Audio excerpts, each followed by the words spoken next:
Brad Garlinghouse, the CEO of Ripple, just made one of the biggest announcements of the year, if not the largest announcement over the last 4 years, and how they are set to dominate the global banking sector. And we'll cover that in this video. Now, not only will we cover this groundbreaking news, but this development will have massive implications for Ripple's business model, because nothing runs on the XRP ledger or their blockchain without having to use the native XRP token, the stuff you and I buy, which is the backbone of the entire system. XRP is one of the greatest assets of the network, and if you close it out, you lose the biggest cash reserve in the universe. But don't take my word for it. Listen to how the Chief Technology Officer over at Ripple, David Schwartz, states it. Since people are going to have different use cases and different demands and needs, and the XRP as a privileged place on the XRP ledger through pathfinding always looks for XRP liquidity first. The auto-bridging causes trades to automatically look at XRP liquidity where they don't automatically get any other liquidity. So XRP is always going to have a privileged place as a bridge asset on the XRP ledger, and stablecoin ecosystem is not going to change that. It's just going to enable more use cases. And then recently something even more shocking happened over the last few days where RLUSD's volume skyrocketed over 2,000%, as you can see right to the side of my head, 1963% in a 24-hour period. Now, this is on a $53.1 million market cap. Now, for those of you guys who are newer to this ecosystem or to the XRP community, RLUSD is the stablecoin that is fully backed $1 for $1 dollar per dollar, fully as a stablecoin inside of their ecosystem.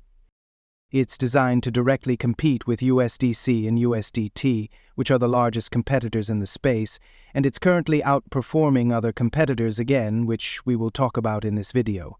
However, with this type of a volume gain, some think this was an oracle or a data glitch, while others believe this is a sign of what's to come as Ripple just flipped the switch. So in this video, we'll cover all of this info, as well as some exciting news that virtually all but guarantees that sometime in 2025 we'll be getting an XRP spot ETF, which will open the doors to $100+ trillion more in terms of retirements, pensions, and even 401(X, having access to the native XRP token in a regulated manner.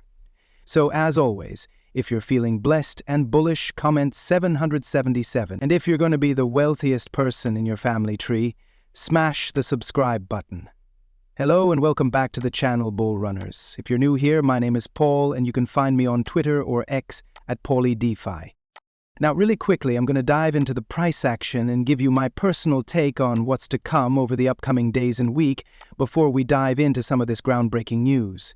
Now, when we're looking at the price of XRP, this thing is pumped really hard. I mean, we're talking from the local lows down here at around 48 cents back in October and into early November, just before the election.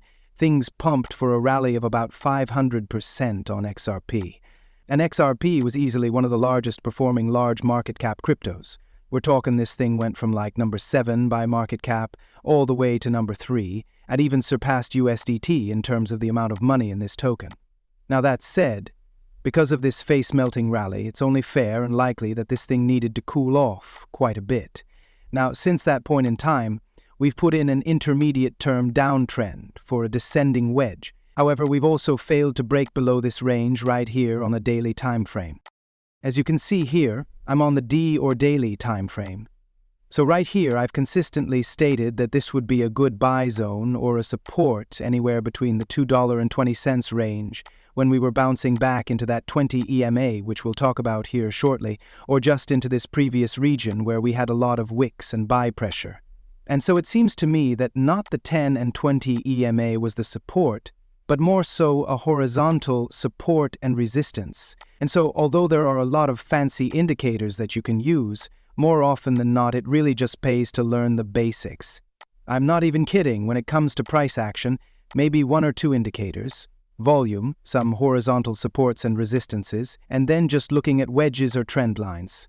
Now, when you look at this trend line, you can see that we are descending. We're putting in a series of lower highs.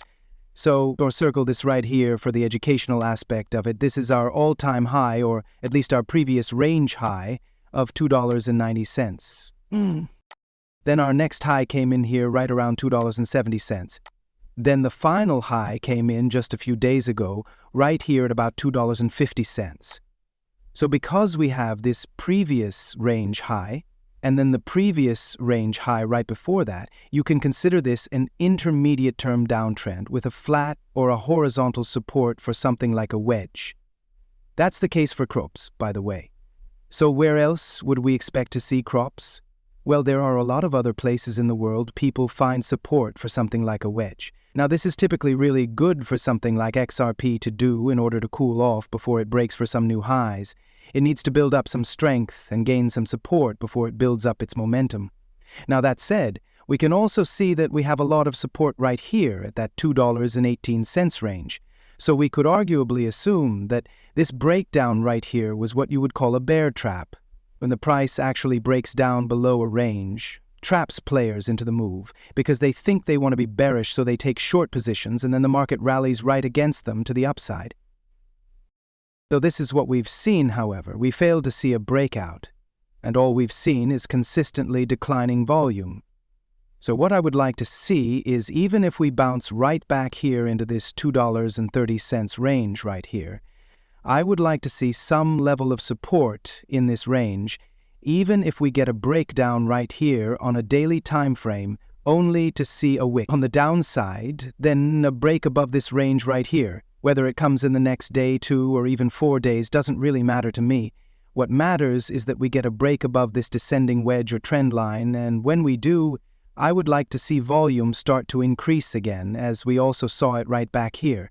So I'll show you what that looks like here on November 5th or 4th before the major breakout. So going back in history, as you can see here, we saw a lot of resistance right here at the 63 to 64 cent range. Now, we were talking about this for quite some time on the channel, and you can go ahead and look at those videos, but we had a pretty strong resistance here with another final breakdown right here, down to 49 to 48 cents.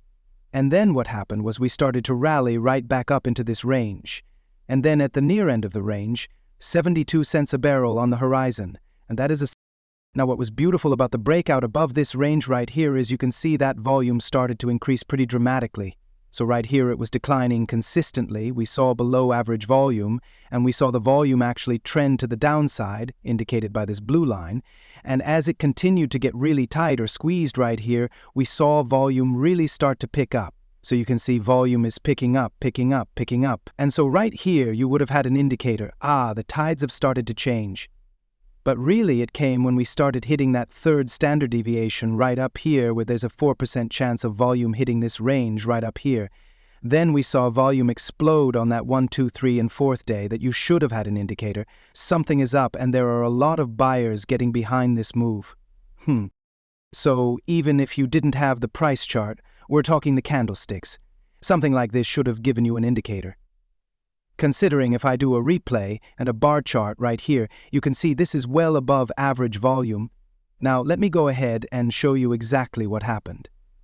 Okay, let's move to the next chart. Look at this volume growth right here. Even though it's not as large as what we're seeing now, and it looks like nothing comparatively, at the end of the day, when you see a breakout in volume like this and a break above a range like this, this is extremely strong. Confirmation that this move is legit and is going to continue to move to the upside.